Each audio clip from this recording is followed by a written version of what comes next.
This is the Guyana Learning Channel's news in capsule for Tuesday, August 3, 2021. Here are some of the top stories we will be covering. Only vaccinated travelers to enter Guyana, and tender for new Demerara Harbor Bridge to open on October 3.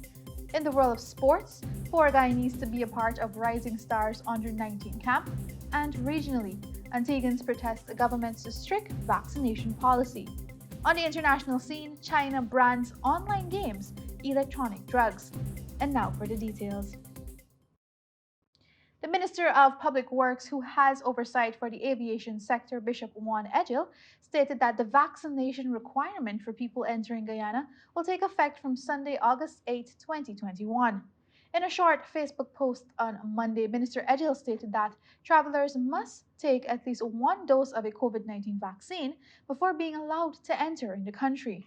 In addition to this vaccination requirement, an advisory from both the Ministry of Health and Minister Edgil stated that travelers must also take a polymerase chain reaction or PCR COVID 19 test within 72 hours prior to arrival to be allowed entry in the country. The minister on Sunday said that he will soon issue the order that will bring these guidelines into effect. Meanwhile, he stated the government of Guyana remains committed to achieving herd immunity and will work assiduously to protect the health and well being of all Guyanese.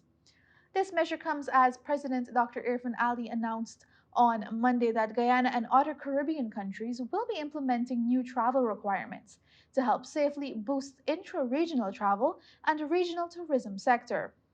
Previously, President Ali said that the government was considering tougher actions against people who refuse to be vaccinated against COVID 19. Already, he has received proposed guidelines from the Private Sector Commission.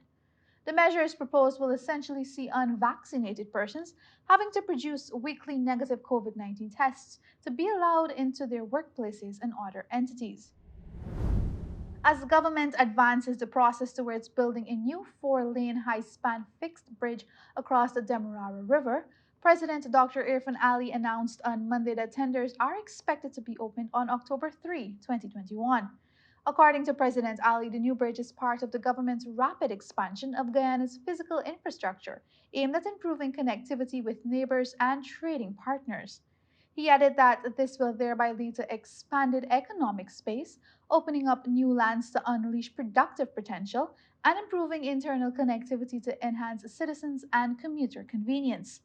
It is intended that the bridge will land at Nandi Park on the east bank of Demerara and Mirzorgen Lagrange on the west bank of Demerara. The construction of the bridge is expected to take 2 years. These articles were extracted and modified from the newsroom. In the world of sports, on Monday, Cricket West Indies CWI announced the players for the Rising Star Under 19 High Performance Camp in Antigua. The camp has been designed to help lift the players to the next level of physical and mental skill development in the ongoing preparation program for the 2020 ICC Under 19 Cricket World Cup to be played in the West Indies in January and February next year. The players have begun arriving in Antigua over the past weekend. Along with targeted coaching sessions, the players will also compete in warm up matches and more intense trial matches at the Sir Vivian Richards Stadium and Coolidge Cricket Ground international venues.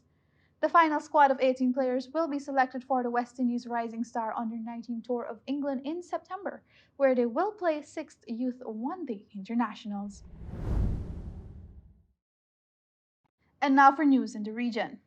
Scores of people in Antigua demonstrated outside the house of Prime Minister Gaston Brown on Monday, but the government remained resolute that it would not move away from its policy to get public servants vaccinated. The protests, some shouting that PM Brown is a dictator and that policies were against their human rights, urged the government to rethink the policy that indicates that, effectively immediately, all officers and ancillary staff are encouraged to get vaccinated or subject themselves to a COVID 19 PCR test every 14 days. Following the cabinet meeting last Thursday, the government said that all unvaccinated frontline public sector workers who refuse to pay for twice monthly COVID 19 tests would be required to stay home without pay. Prime Minister Brown over the weekend said that his administration must act in the safety of all government workers, saying also that he was prepared for the political fallout from the policy. Brown said that's a risk he's willing to take in the interest of the country, insisting that tough decisions must be taken in the interest of health and economic well being of all citizens. This was extracted and modified from Loop News Caribbean. And now for international news. Shares in two of China's biggest online gaming firms have slipped after a state media outlet called them electronic drugs. Transcend and NetEase, both major gaming firms, have had their shares fall more than 10% in early Hong Kong. Investors are increasingly concerned about Beijing cracking down on firms as well. In recent months, authorities have announced a series of measures to tighten their grip on technology and private education companies. An article published by the state run Economic Information Daily said many teenagers had become addicted to online gaming, and it was having a negative impact on them. The article cited Tencent's hugely popular game Honor of Kings, saying that students were playing it for up to 8 hours a day, and asked for more curbs on the industry. No industry, no sport can be allowed to develop in a way that will destroy a generation, the media outlet said, before going on to liken online games to spiritual opium. Tencent has said it would introduce measures to reduce children's access to and the time spent on its Honor of Kings game. The company also said it plans to eventually roll out the policy to all of its games. With that, we've reached the end of today's broadcast of GLC News. Be sure to join us again tomorrow right here on the Guyana Learning Channel for more educational news and updates. On behalf of the technical team, thanks for watching and remember to stay safe, Guyana.